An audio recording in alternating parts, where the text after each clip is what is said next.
امید ہے سر آپ خیریت سے ہوں گے، پر میں خیریت سے نہیں ہوں۔ کل میرے ساتھ ایک حادثہ پیش آیا جس میں مجھے کافی چوٹیں آئیں، لیکن میں چوٹوں سے کم اور ذہن میں آنے والے وسوسوں سے زیادہ پریشان ہوں۔ رات بھر نیند نہیں آئی، بڑی مشکل سے سویا ہوں۔ اٹھتے ہی آپ کو میسج کر رہا ہوں، پلیز میری اس وسوسے کو دور کیجیے۔ اگر میرا یہ وسوسہ دور نہ ہوا تو مجھے ڈر ہے کہیں میرا ایمان ضائع نہ ہو جائے۔ Please sir, please help me.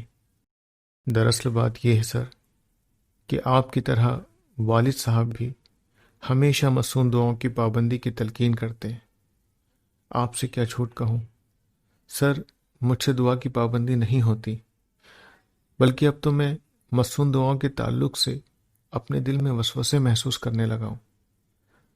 چند مہینے پہلے والد صاحب نے بہت ضد کر کے، بلکہ ڈانٹتے ہوئے مجھ سے بآواز بلند گھر سے نکلنے کی دعا اور حفاظت کی دعا پڑھنے کو کہا، کیونکہ وہ بھی جانتے ہیں کہ میں دعائیں پڑھنے سے جی چراتا ہوں۔ ان کے کہنے پر نہ چاہتے ہوئے بھی کچھ آواز سے میں نے دعائیں پڑھ لی۔ میرے چہرے پر ناگواری کے آثار دیکھ کر والد صاحب نے کہا، بیٹا یہ دعائیں تمہاری حفاظت کریں گی، انشاءاللہ تمہیں عافیت سے گھر لوٹائیں گی۔ میں ناگواری کے ساتھ باہر نکل گیا۔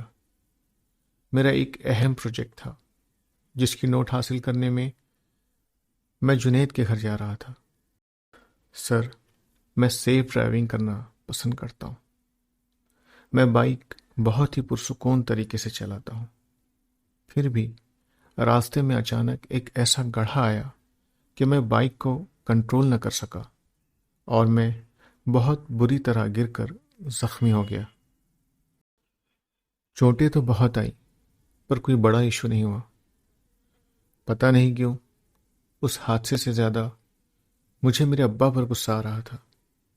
وہ تو کہہ رہے تھے یہ دعائیں تمہاری حفاظت کریں گی، تم عافیت سے گھر پہنچو گے، پر سر میرا تو اتنا بڑا ایکسیڈنٹ ہو گیا۔ ایسا کیوں ہوا سر؟ سر میں تو گھر سے دعا پڑھ کر نکلا تھا، تب سے اب تک بے چینی ہے۔ پلیز ہیلپ می سر۔ لمبے میسج کے لیے معافی چاہتا ہوں۔ کسی نے خوب کہا ہے، کتب بینی سے زیادہ کتب کی صحبت سے نفع ہوتا ہے۔ یہاں پہلے لفظ کتب سے مراد کتابیں ہیں اور دوسرے لفظ کتب سے مراد اولیاء اللہ ہیں۔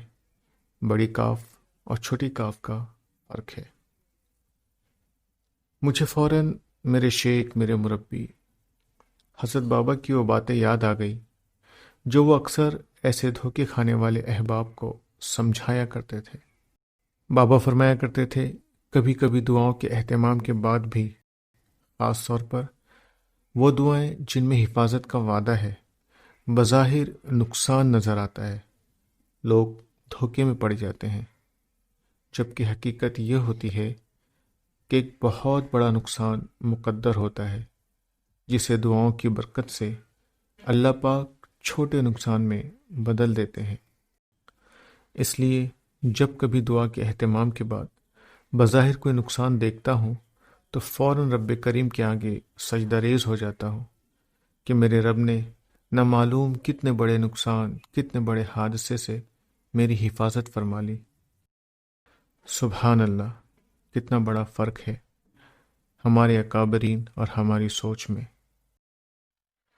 میں نے بابا کی یہی بات کچھ شفقت کے انداز میں میرے اسٹوڈنٹ کو ٹیکسٹ کی، پھر حسب معمول بابا کی تربیت کی برکت سے دعائیں بھی کی کہ مولا کریم آپ بہترین سمجھانے والے ہیں۔ یقین جانیں میرے ٹیکسٹ سے زیادہ دعا اپنا کام کر گئی۔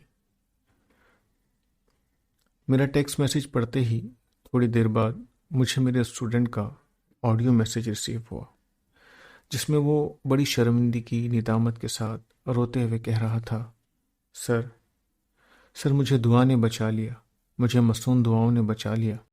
سر واقعی میں ابا صحیح کہتے تھے۔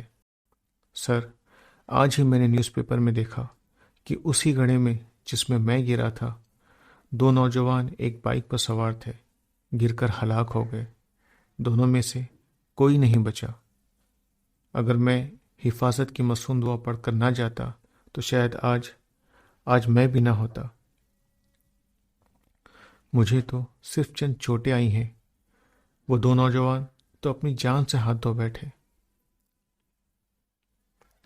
میں یہ سوچ ہی رہا تھا سر کہ آپ کا ٹیکسٹ میسج ملا جس میں آپ نے اپنے شیخ کی باتیں نقل فرمائی۔